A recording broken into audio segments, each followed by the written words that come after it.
Hi, good afternoon, everyone, and welcome to ClipperCreek's interactive discussion about choosing charging that works for you.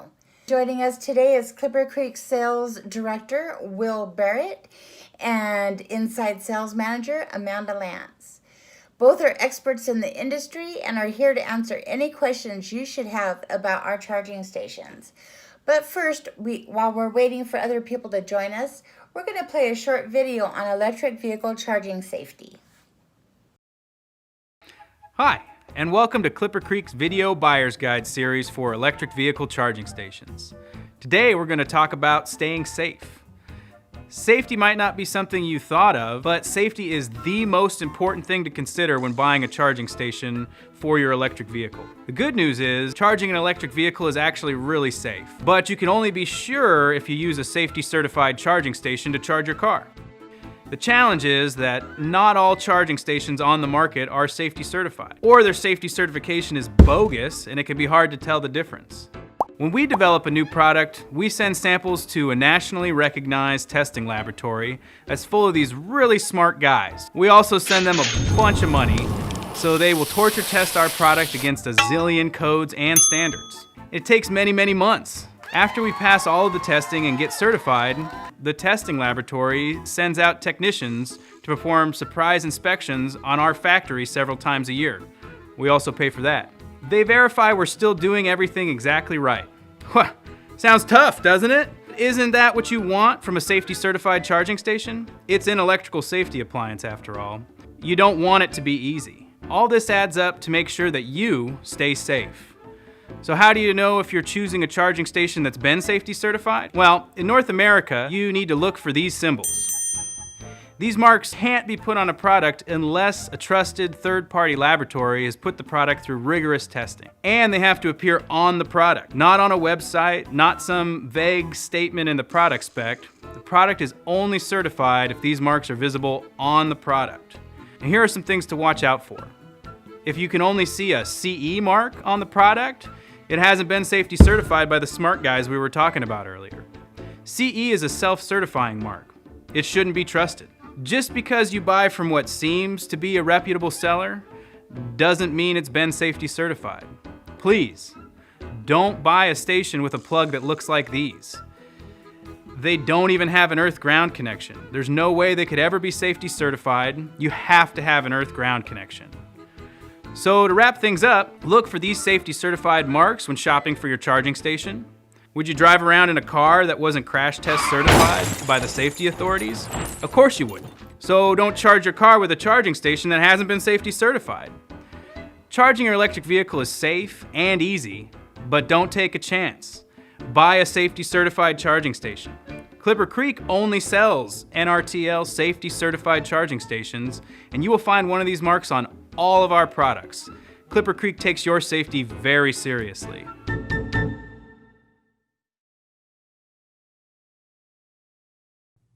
Thanks, Victoria. And thank you all for joining us. I'm Will Barrett. I'm with ClipperCreek. I work very closely with Amanda, who's going to speak about who she is in a minute. But we're here to just answer any questions that you might have around home charging or charging infrastructure for plug-in vehicles in general. With that, I'll kick it over to Amanda, and she can introduce herself, and then we'll get started on answering some questions. Thanks, Will. Hi, everybody. As Will and Victoria mentioned, I'm Amanda Lance, and I am the Inside Sales Manager here at ClipperCreek. I have been with the company almost 8 years, and I manage a team of product specialists who work with residential customers to provide information on our products and guidance on what charging station would best fit their needs. Our team is extremely knowledgeable. We provide information not only on our products, but on the vehicles themselves, and also rebates and incentives that may be available. When looking for a charging station, there's a lot of options out there, so it's only natural questions are going to arise, and that's why I'm happy to be here today and answer any questions that you may have. So while we wait for those questions to roll in, I think we've got a couple of commonly asked questions that we can speak to. So I'll get it started. And again, If you have any questions, feel free to write them into the chat window, which was going to be, there's an icon for the chat window located at the bottom of your Zoom screen. Or you can select the participants link, and it'll give you an option to raise your hand. And if you raise your hand or chat in a question, we'll go ahead and answer those. But for right now, I'll while we're waiting for those to come in, I'll go ahead and kick it off and ask. So can if I purchase a charging station, or how about this, if I purchase a new vehicle, do I also need to purchase a charging station? So when you purchase an electric vehicle, they're going to come with a cord set. It's usually in the trunk of the vehicle. It's called a level 1 or 120 volt charging station. So it's going to plug into your standard household outlet, and it's going to charge the car really slow. On average, you probably get about 4 miles of range per hour of charge with a unit like that. So a lot of people will turn to purchasing a level 2 or 240 volt charging station in order to charge their vehicle faster, get more mileage back within an overnight time period, stay within maybe off-peak hours that you may have, keeping the cost a little bit lower for charging that car. And then just making sure that you have enough mileage and full charge every morning when you come out to your vehicle to, continue that next day's commute.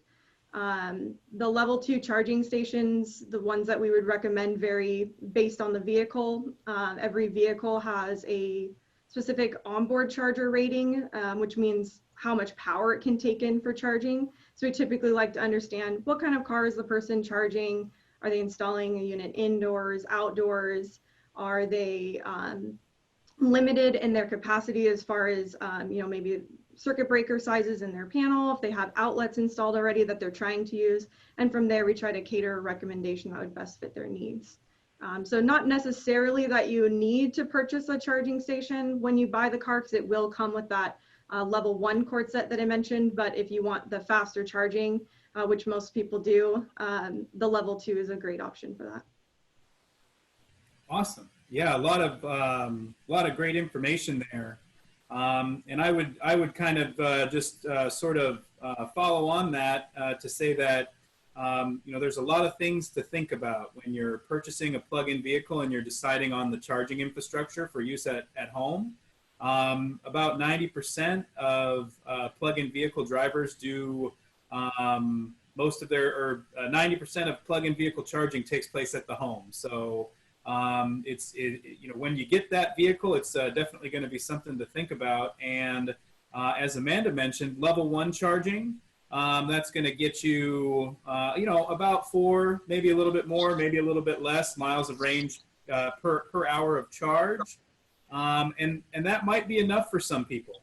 If it is, we do recommend that you have a new outlet installed, or at the minimum, get that outlet inspected by an electrician, just because that's charging a plug-in vehicle at 120 volts through a regular household outlet is a heavy lift for that outlet. And so it's a good idea to make sure you're working with some new components, and maybe not the best idea to use a 10 or 20-year-old outlet that's been in the garage for a long time.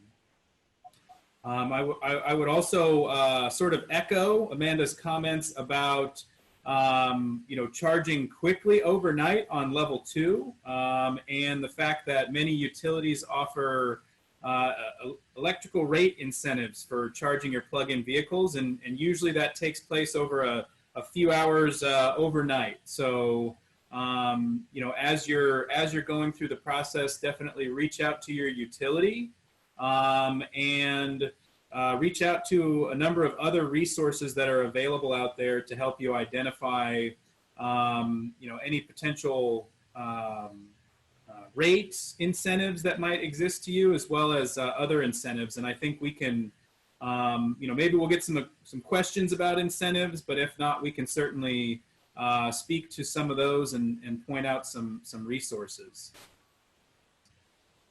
Oh, it looks like we've got some action in the chat, so I'm going to take a look at that. Okay, so this question is from Ruth, who's tuned in, and it's I've heard a lot about driving on sunshine. Is that even possible if you're charging at night? Is it my turn to answer the question? Sure. I'll go ahead. So driving on sunshine is certainly possible. In many cases today, you're going to have a solar array on the home that's going to be grid tied. So you would be accumulating that solar energy throughout the day. It might be utilized to power appliances in the home, and then some may be sort of going back onto the grid. And you could charge at night and technically be running on sunshine if the power that you generated through solar throughout the day covered the charge. At night, you would technically be using grid power, but you would have fed the equivalent amount of grid power back. Or if you have solar and your vehicle happens to be at home during the peak periods of sunshine, you would be essentially using that solar to power your charging. So it depends on when you're home, but a lot of times folks are talking about net or offsetting the power that they use from the grid with solar that they've generated. And there's a comment in here from Guy Hall with SAC EV. Basically saying, the grid it says the grid becomes a huge battery for you, which is a great way of kind of looking at it, definitely. So I haven't seen not seen any hands raised or any other questions, but wait a second. We've got a question from, or it looks like. Len on the line has provided a link. So he's providing a link to something. Haven't jumped on there, but it's something that's coming out in 2021 with an onboard solar array that can allow you to get up to 40 miles a day in Zone 8, which I'm guessing is high output solar areas. So that's really interesting. If folks want to take a look at that, it's in the chat window there. And then we'll go ahead and let me take this opportunity to go ahead and ask another question. One of the things I mentioned before was incentives in relation to utility rates. So maybe Amanda, are there other incentives out there that might apply to someone that's purchasing a plug-in vehicle and also looking to install infrastructure in their homes? Yeah, there are. So as far as the vehicles go, there's federal incentives. I believe some of the, there's kind of a cap to that with some of the automakers. If they've hit a certain threshold, that starts to decrease and go away. But most of them are still available federally. You're looking at a $7,500 credit on a purchase of an electric vehicle. And then a lot of states have their own programs as well. Here in California, there was a $2,500 rebate available for the purchase of an electric vehicle. So there's ones that you should check out with the state and also federally. We have some of those incentives listed on our website. As far as the EV infrastructure goes, as Will had mentioned, checking with your local utility to see if they have any rebates or possibly like special rates for EV charging that they can provide. That's definitely something to look into. And then there also is a federal tax credit that's available now and expires at the end of 2020.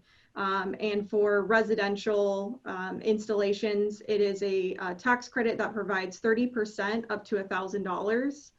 That covers the cost of the purchase of the charging station and also the installation of that. The only thing it doesn't cover is permitting and inspection fees. It's IRS Form 8911. We also have information on this tax credit on our website.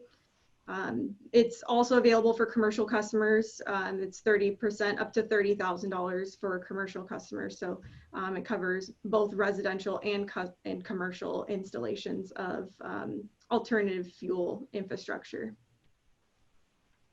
Yeah, that's yeah, absolutely. And then I was reading some comments, and I wasn't sure if you mentioned it, but you know, also check with your utility. A lot of utilities around the states have different incentives for vehicles and for the infrastructure. And I think that gives me a good segue to jump into a comment from Guy Hall on here, just in case folks aren't seeing it in the chat window. I'm going to go ahead. It's and this is a really good point. You know, it's also important for utilities to know about new EVs in the neighborhood. Neighbors tend to buy after a test drive with their friends, leading to clusters of EVs being deployed. If utilities know about these, they can upgrade transformers to avoid local brownouts or blackouts. And yeah, that's a great point. A lot of times homes, multiple homes are served by a single transformer. And if you start to have an increase in load on these homes, that can strain the transformer, and utilities like to get out well ahead of that. And a lot of times right now also utilities have incentives associated with transformer upgrades that may be available depending on your utility and your situation. So it's you know, make the utility your partner as you're you know, taking this step into electric transportation. You know, they're your new you know, gas station in a sense, except you know, the rates are much lower, and you get to, you know, take care of it from home. We've also got another comment in here from Len. Can ClipperCreek set me up with Arizona State 2020 and Fed incentives and locate a proper electrician in my area to install? And the answer is we can certainly help. We do have resources on our website. Amanda had mentioned we have a rebates and incentive page where you can select your state, and it'll show you incentives for the vehicles, infrastructure, at the state level, as well as any local utility incentives that might exist. We also have a tool on our website. It's called an installer locator tool, recommended installer page, and you can type in your zip code. It'll populate local licensed electricians in your area that have experience installing charging infrastructure, and also they have positive reviews, and they'll give free estimates. We recommend checking with you know, multiple installers on the page, since the estimates are free. That way you make sure you're getting the best deal. And there are other resources that exist out there beyond just what's on our website. There's a federal website called the Alternative Fuel Data Center that has a page that you can go to called Laws and Incentives, and it is searchable by state or at the federal level, and it'll show you all the new incentives and laws associated with plug-in vehicles. Also a good tool from the folks at Plug in America called PlugStar that has a rebate calculator, incentives, vehicle comparison tool. And then I'll also give a plug for the California vehicle, or the Clean Vehicle Rebate Program, that has some really good resources. And you can you know, type any of those things into Google, and there'll be a number of resources for people interested in exploring all things plug-in vehicle. All right, not seeing any hands raised or any, don't think I've missed any questions. So we'll go ahead, and I'm gonna ask Amanda another question. You know, how much does it cost to charge a plug-in vehicle, or how can I figure out what I'm gonna have to pay to recharge my new plug-in vehicle? Yeah, so it's actually a pretty simple calculation. There's a couple ways that you can look at it. When you're charging your vehicle, as I mentioned before, there's going to be a certain amount of power that your car can take in, which is determined by its onboard charger. And then you'll also have the charging station, which has a specific output power. Assuming that you have a charging station that can deliver the up to the max of what the car can take in, you'd be charging at your fastest rate. And using the amount of power that the car takes in, you can find out like average or approximately per hour how much that's costing you, or you can do a little bit more of a simpler calculation of empty to full. An example of an empty to full calculation would be, say that you purchased a full electric vehicle that has a 60 kilowatt hour battery. Essentially, you would need 60 kilowatt hours to fill that battery from empty to full. So you would take the size of that battery pack and simply multiply that by your per kilowatt hour rate from your utility. That would give you roughly from empty to full what it would cost you. It really varies by vehicle, but it could be, less than $1 up to, $5–10 depending on the battery pack size, how much of it needs to be filled. You're not always charging from empty to full, so that's why we like to look at cost per hour of charge as well, which would basically just be taking that same kilowatt hour rate that you have from your utility, but rather than multiplying that by battery pack size, you would use your onboard charger rating for your vehicle.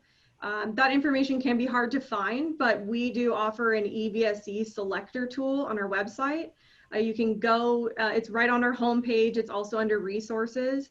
You can actually select the make and model of vehicle that you have, and it will populate not only recommendations for charging, but all of the vehicle specifications. From type of vehicle to the onboard charger rating, battery size, can it use a DC fast charging port, the range of that vehicle. So it has all the information that you would need to be able to make those calculations. We also provide the cost to charge in the selector tool underneath each charging station to give you an idea of empty to full charge for that particular model. Again, it's going to vary based on the car, the battery pack size, and the rate that's shown on our website is using a national average residential per kilowatt rate. So it'll vary based on your specific rate at your utility as well. Awesome. Thanks, Amanda. Mm-hmm. We've got a couple of other questions that have come in, so I'm gonna jump into them in order. These are both good ones. Three questions now. All right, hold on. I'm gonna go to the first one. I didn't mean hold on questions. If you've got more, keep them coming. I was just excited about 3 questions here. Let's see here. Are there advantages? This question's from Guy Hall with SAC EV. Are there advantages to hardwired EVSE over a 1450 plug? So we're talking about hardwired versus plug-in level 2 or 240 volt EVSEs. So are there any advantages? Yeah, so typically, if you can hardwire, we recommend hardwiring. Hardwiring does provide you the best connection to that power. If you're installing outdoors, it's highly recommended that you do the hardwired. Just again, best connection to power, also best weatherproofing for that connection to power. The other thing to consider with plug-in stations, they are convenient in the sense that you can, unplug it and move it if you move locations. It's a little bit simpler. A hardwired one can definitely be moved. It just needs to be probably done by an electrician because they're going to be disconnecting wiring and then reconnecting that wiring. The plug-in stations also, the National Electric Code has a requirement for 240 volt outlets to have GFCI breakers installed with them. Those GFCI breakers have a pretty low trip threshold. So sometimes, very rare that come across this, but sometimes you could have nuisance tripping of that breaker while you're charging using that type of breaker. So hardwiring will definitely avoid that. Hardwiring in general can be lower cost too. You don't have to buy the outlet. The GFCI breaker is not typically required in a hardwired installation, and those types of breakers can be relatively more expensive than just your standard type of breaker. So typically we recommend hardwiring, especially outdoors. Inside the garage, a lot of people like the plug-in models for that option of kind of moving it if they move homes, or maybe they rent and they only have an outlet available to them. So it's a great option for those who may already have an outlet installed or maybe want to repurpose an outlet that they're not using. Really commonly asked question is related to outlets is using a dryer outlet that someone has. They've now switched to a gas dryer, no longer use the outlet that they have for it. In some cases, the dryer outlet is the appropriate one for EV charging. You just purchase the station with the matching plug type and you're good to go. There is an older style dryer outlet out there. It was mentioned in our safety video that played before this. It's a 3-prong style that's not grounded. So typically that one is going to have to be repurposed and some rewiring done by the electrician to make it work, but it's a great way to keep things lower cost rather than reinstalling a brand new circuit and outlet or hardwiring if you have that option. Great, awesome. I'm gonna jump to the next question. This one came in from Len. Is it better for the EV battery to charge via level 2, 240 volt power, or standard level 1, 120 volt power? In either case is not bad for the battery. The vehicle is going to have it's got an onboard battery management system that's, one of its main functions is to constantly monitor the battery for a number of different factors and even make adjustments to the amount of power that's coming in for charging to keep the battery in its sort of best zone for the longevity of the battery. So no impact on the battery with level 1 versus level 2, but you may see some impact on the utility rates. In most cases, level 2 is going to be more efficient for the batteries and the vehicle's onboard charger. A step back, I guess, when we're talking about level 1 and level 2, the actual charger for the battery is on board the vehicle.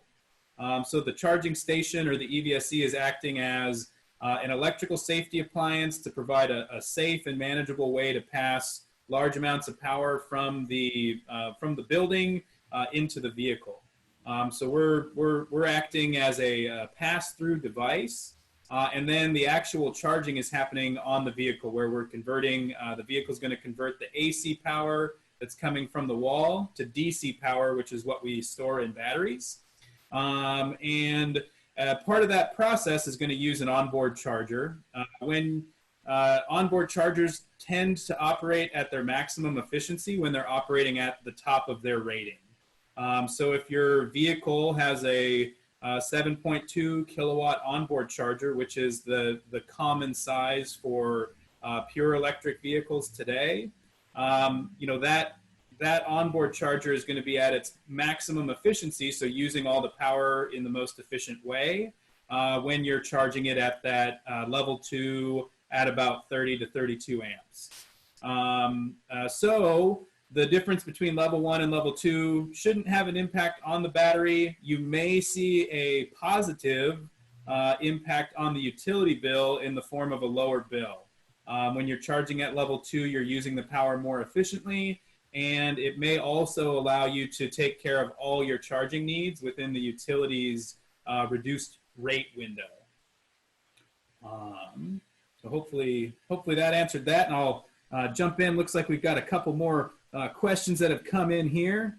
So another one from Guy. How long are the charging cables? Any minimum recommended length? And what happens if you drive over the EVSE cable? Does it burn the tires, I think is the question. All ClipperCreek products include a 25-foot charging cable. This is actually the longest length that we're allowed to provide and still receive our safety certifications, given the requirements set by National Electric Code and also UL. Recommended that you leave the longest length possible. Reason being is a lot of times, you have your car, it's parked in the garage and maybe right next to the charging station, but you may have a car that has a port that is right next to it right now, but then you buy a different vehicle and the port becomes on the backside passenger instead of the front driver. So there's not a standard place where the ports are. So by ports, I mean the inlet on the vehicle that you would plug into. So by having the longer cable length, it gives you that flexibility should you get a different car, or maybe you purchase a second car and want to be able to try to, reach to that vehicle as well from that same charging station. All of the stations that we provide have integrated cable wraps, or we sell a cable cradle so that any excess cable that you're not using can loosely be wrapped around that, storing it conveniently off the ground for you. So there is ways to, manage that cable even if you're not using all of it, but definitely recommended to leave the longest length possible just to give you flexibility in those different situations of maybe different inlet locations or trying to charge multiple vehicles within the same space. And then running it over. Don't want to run over the cable consistently. If they run over it accidentally, to be able to stand that, but definitely want to make sure that you're moving that out of the way and not causing any kind of damage to your unit. And inspect the cabling also, if that happens. And I think that's a good thing to kind of also mention public charging as it relates to that. So the cable, we definitely don't recommend driving over it if you can help it. Accidents do happen, and the cables generally seem to withstand an accidental rollover or two. But it would be important if you did that to inspect the cable for any signs of damage. If any of the jacketing cracks or splits, you definitely want to contact the manufacturer, the company that you purchased it from, and get their input on what to do, because that could be a potential safety hazard. And it's also important that when you're out charging in public, to remember that this is equipment that's used by the general public, so not necessarily people that own it and respect it and treat it, as you would treat something that you've purchased and installed in your home. So take a look at the cable for any signs of damage, and especially take a look at the barrel of the connector that before you plug it into your vehicle, for any signs of excessive wear, damage, or like melting. Not that it happens often, but these are things that are out in the public. They could be subject to abuse, and that abuse may not have been reported by the time you come up and use it. So please, when you're charging out in public, take a look at the connector nozzle before you plug it into the vehicle. Can save you a lot of heartache if you happen to be unlucky enough to come across something that's damaged. And let's see here. The next question on the list is from Len. Are there GFCI outlets for 240 volt or just 120 volt? And it is just 120 volt that actually has the outlets that are GFCI protected. When it comes to 240 volt, they go and provide that protection in the form of a breaker, where the actual circuit breaker is what's measuring for that current leakage. GFCI outlets are like the outlets that you would have in your kitchen, bathroom, or outdoors, areas that are potentially susceptible to water, and they're measuring to make sure that there's no current leakage in the circuit. Current leakage in a circuit is a potential safety hazard, so it's providing that protection. And that protection also is provided by the EVSE or charging station. It's just, as Amanda had mentioned, the National Electric Code which is adopted by local electrical code, now requires that if you're installing a plug-in level 2 charging station, the outlet that it's being plugged into has to be GFCI protected. And since they don't make GFCI outlets at the 240 volt level, that's where the requirement for that GFCI breaker comes in. We'll jump to the next one. Next one on the list is from Guy. Thank you, Guy and Len, for all the great questions so far. And we'll also got a new one below that, so stay on the edge of your seats here. Let's see. If I plan to stay in my home for the foreseeable future, what should I do to future-proof my solution via EVSE selection and installation? So when you're choosing your charging station, one of the things that we always like to recommend is looking into a higher power option, especially for those who have plug-in hybrid vehicles. A lot of those vehicles are limited to lower power charging, roughly about 15 amps for charging, versus your all electrics where they typically take in 32 amps or more. So in the cases when you're looking at the stations, we usually recommend at least going with a 32 amp charging station, just because in that sense, you're going to cover not only the plug-in electric vehicle that you may have, but also be able to charge a fully electric vehicle in the future at potentially its max rate, depending on which one that you do purchase. There are higher power options out there over 32 amp. Sometimes people do 40 amp charging. And then there's, of course, higher than that. The 40 amp one's also a popular solution because a lot of people will have outlets installed, and it'll be either that NEMA 1450 outlet that Guy had asked about previously, or a NEMA 650 outlet, are kind of the two most common ones that you'll see. And those outlets are typically installed on a 50 amp circuit. And so if you wanted to maximize the output capacity of a 50 amp circuit, you can actually do 40 amp charging. The breakers here in the US, they're not rated for continuous use, so that's why the breaker size is a little bit larger than what the output power of the station is. But those who have a 50 amp circuit in place or 50 amp rated outlet with that matching circuit, sometimes just going right with the 40 amp charging from the start is a great way to have the extra power available, maximize the infrastructure that you have, and use an existing outlet or the outlet that you had installed. Not necessarily required for all people. 32 amp or maybe even 24 amp or 16 amp charging may work for a lot of people because they drive less miles. Most people can charge overnight at their home. And so when you have that 8 to 10 hour period of charging, you may not necessarily need to charge your car as fast as possible.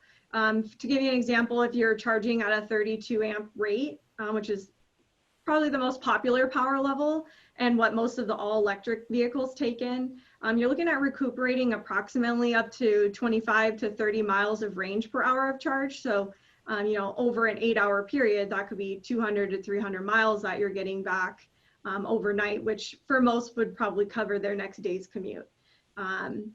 But definitely looking at 32 amp charging or higher is usually what we'd recommend, especially if you're considering purchasing another electric vehicle down the line, just to make sure that you have enough power to get you fully charged up for your next day. Great. Thanks, Amanda. All right, so the next question I've got on the list is from Sharon. So let's see here. Here's the question. Is there a way to secure the cable to the car via a lock so it's not stolen? So, yeah, go. Oh, I was just gonna say, so there actually are some vehicles that will lock the connector into their inlet. It's not every make and model, but some of them do that. And basically it won't let you disconnect that connector from the inlet until the vehicle is unlocked, either with your key fob or your key.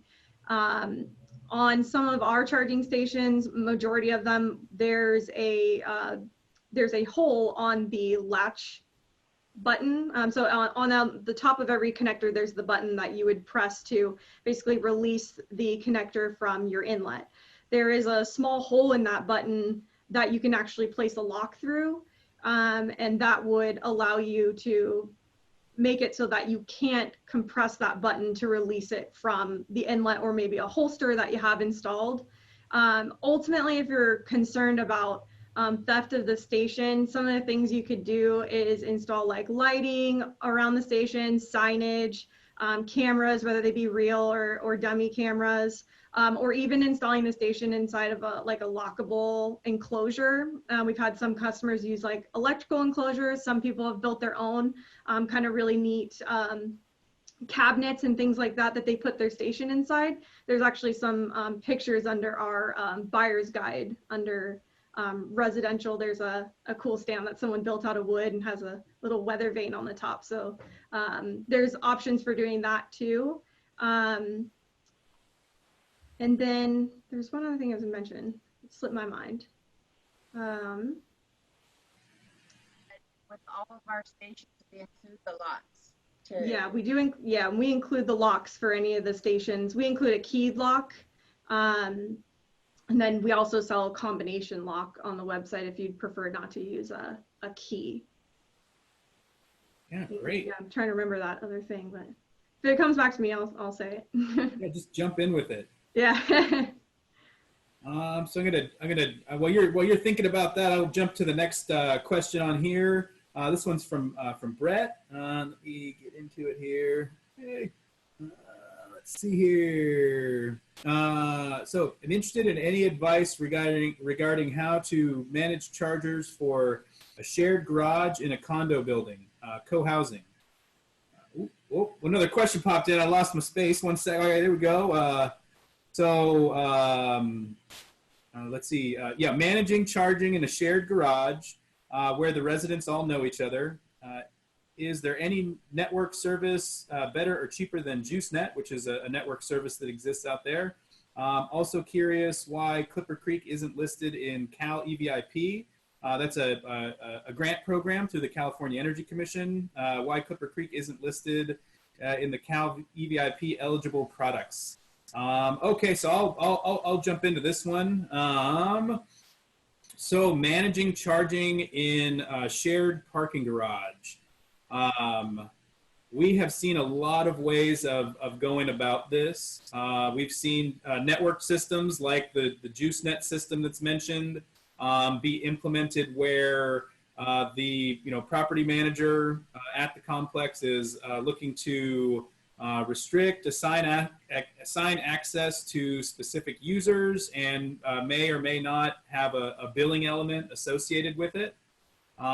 We've seen implementations where the equipment owner is, and this again would be like a property management company, is interested in offering charging as an amenity to their guests. So they'll restrict access through something as simple as a key switch that's built into the side of the station, or integrate into their existing building access controls. So the residents use a card, the same card that they might use to get into the gym to activate charging. And in that case, they would, and this is sort of some self-managed options that are going to be lower cost than having it done through a service provider or a third-party network, which also those options exist, but tying it to a building access control, and then they can give permissions through the access control system, which can be monetized or not if they're interested in. If you need that permission on your RFID card, you have to pay an extra $50 a month, as an example. There are other systems out there from companies like Liberty Plugins, which is more of a centralized kiosk-based system. Those are going to have costs associated where the company Liberty Plugins, in this example, acts as a service provider to provide that access control.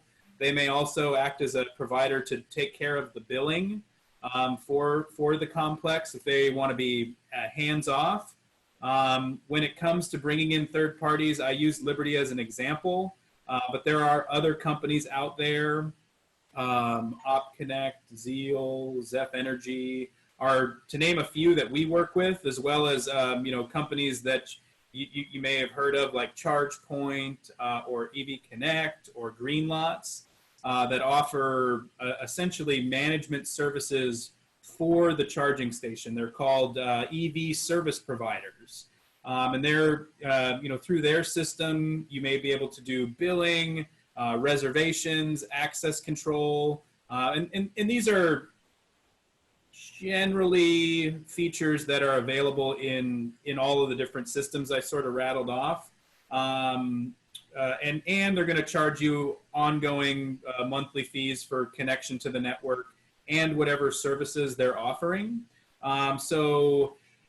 Very long-winded answer, but there are a lot of different ways to do it, and we could, certainly happy to talk through it a bit more in detail, because I'm being very general on this call, but it kind of depends what the goals are of the management company, on how involved they want to be in the process versus how hands-off they want to be. And then the other sort of aspect of shared parking charging in co-housing is there are scenarios where you might own the space that you're looking to put the infrastructure in. And there are a number of different scenarios that kind of come into play in that as well, where you may be interested in some basic access control, as Sharon was kind of asking the question about, hey, how do I make sure that no one steals this cable? If you own the space, there may be a meter, connected to the station, and then you're getting a separate bill for the power that you use for charging, and then also your home. And you want to make sure that no one else is using it. So you may want to have some basic level of access control on the station that is installed in the parking space that you own, and that you're paying the meter bill on. And then there's also cases where it's powered through common power, the same thing that would be utilized in a complex to power the gym, or the swimming pool and the hot tub and things like that. And then it kind of becomes, what are the goals? Do we want to offer this as an amenity? Is it something that we want to recoup some revenue on? And then there are different solutions and different systems that we would recommend, kind of based on what they're looking to accomplish, and also what they're looking to offer it as, and what their appetite is for being hands-on or hands-off, or somewhere in between. So I hope that and then the Cal EVIP, we don't have products that meet the specific networking requirements called out in that grant program. So we take a little bit of a different approach to networking and managing charging than what's sort of prescribed in that program's requirements. Our equipment is qualified for a lot of other programs that exist out there. So if there's interested in identifying rebates or programs that ClipperCreek equipment does qualify for, we're certainly happy to help walk people through that process and identify what those programs are. And okay, I'm going to jump to the next one here. Next question on the list is from Len. Let's see here. Let's see. Assuming the charger, wire, and adapter is in good shape, any charging outdoor, wet weather conditions, concerns, issues, any maintenance, replacement gaskets. So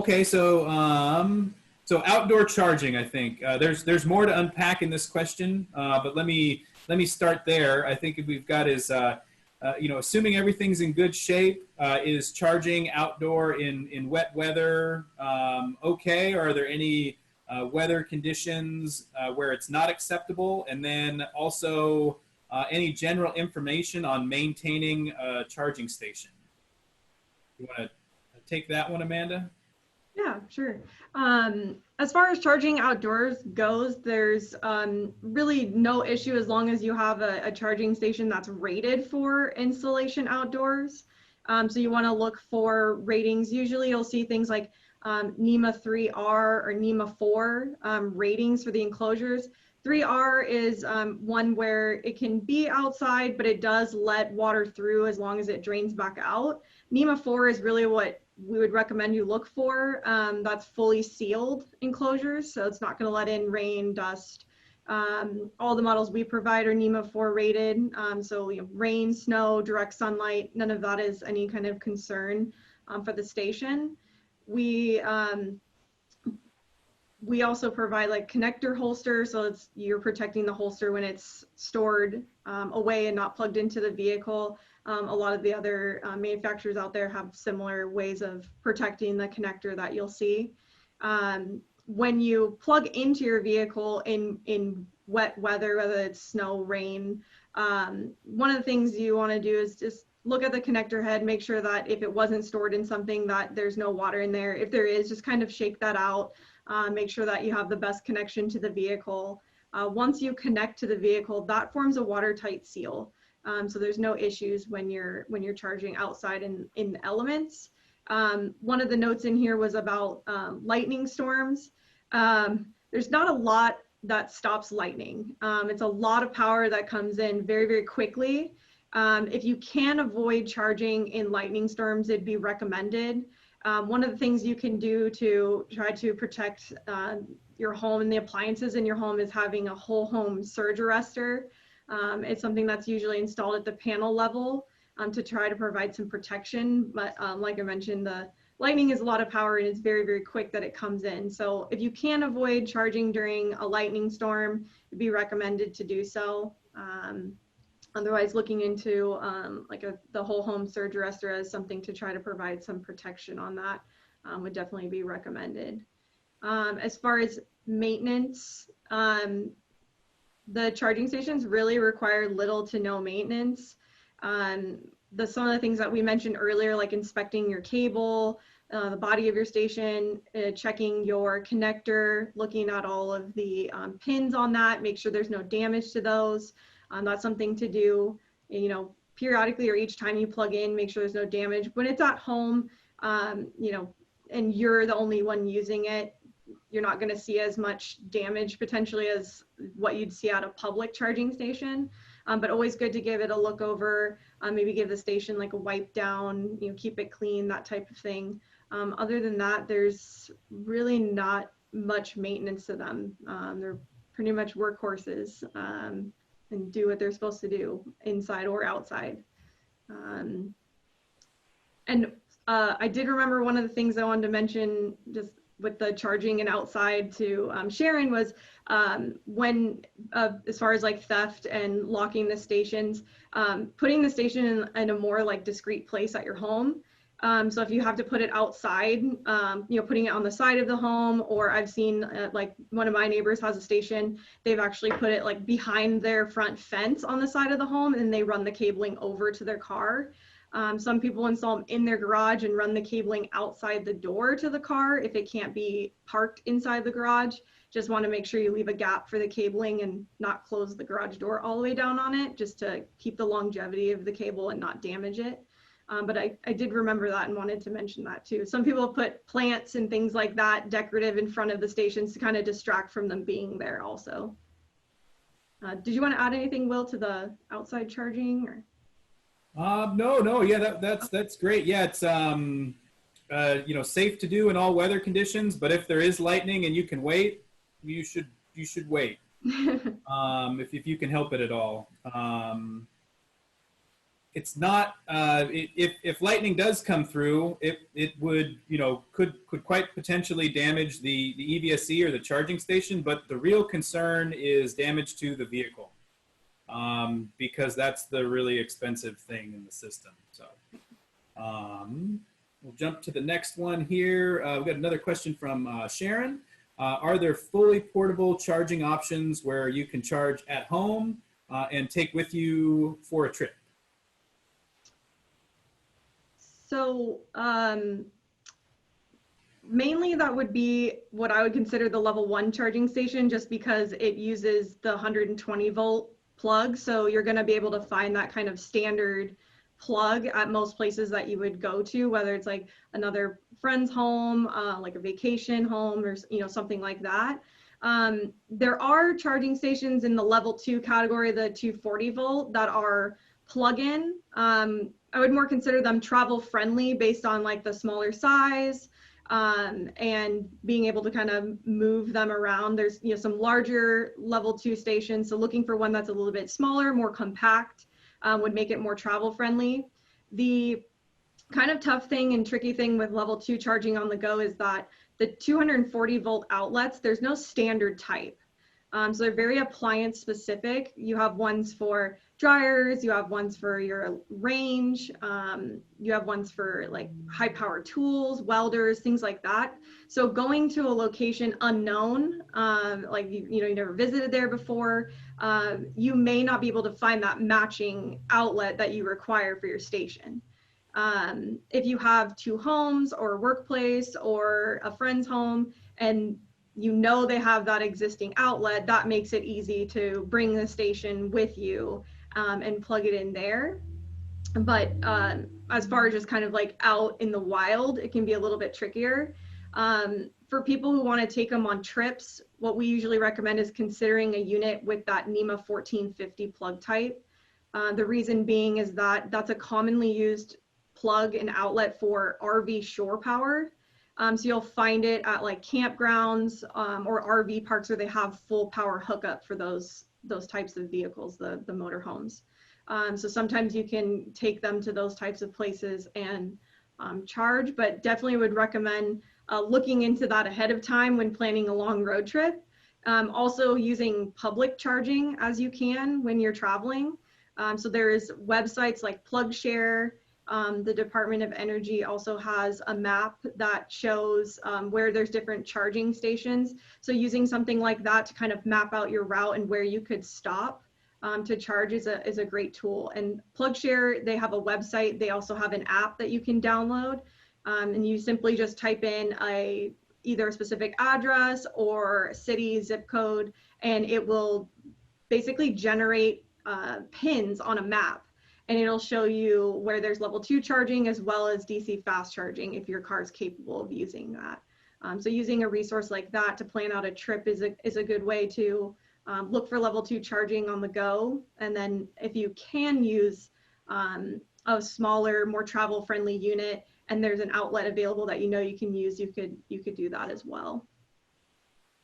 I think, but just to clarify, what I was thinking about was if I were going camping into the wilderness, so I'm not going to go where there's an RV hookup, is there something that you would pre-charge and that holds the charge, if you will? I just bought a Bolt, so I don't know much about this stuff, but where I could take it with me and potentially plug it in to the car to recharge the car. Does that make sense? Yeah, I understand. Not that I'm aware of. I don't know if Will knows of anything like that, aside from someone using like a gas generator, which kind of defeats the purpose. But Yeah. I'm not aware of something that stores enough power for charging like that, just because it is a high amount of power to transfer. Gotcha. Yeah, portable generators probably the closest thing right now. There's been some. There's been some folks working on solar generators for that purpose, but I'm not aware that anything's actually totally available yet. But there's been some articles about it and things like that where people are, there's a couple DIY things for the Nissan Leaf a couple years back and things like that, but yeah, not totally off-grid portable that I'm aware of yet. Okay, thank you. Yeah, and I think that brings us to the top of the hour or the bottom of the hour. It's a little after 3, and I think we were slated from 2 to 3. So we got one last question from Len. But before I answer that, I just wanted to thank everyone for attending. Victoria, Rebecca, and Rachel with our marketing team that's online. Thank you for pulling this all together. And really appreciate all the great questions that everyone had throughout this. And hopefully it was beneficial to folks. Yeah, check out more National Drive Electric Week events. Check out our website for the resources and our contact information. If you have any additional questions, don't be shy. Len's last question, rodents love to eat electrical wires. This is true, we've seen it. Anything out there now to make the wires less interesting or tasty? The things that I've seen, they've got like, I think rodent repellent tape, which I think is like tape with hot sauce on it. Or, pepper spray type stuff on it. We've seen that be successful. Just sort of, wrapped it a little bit around the cable. But yeah, rodents do like it. Try to keep the cable up off the ground, I guess. And just your standard rodent repellent tapes and things like that have been successful for folks. So yeah, thank you all. Yeah, thank you. Thank you. Thank you, everybody, for joining us today. Thanks for watching, and be sure to follow ClipperCreek on our social media channels for more content like this.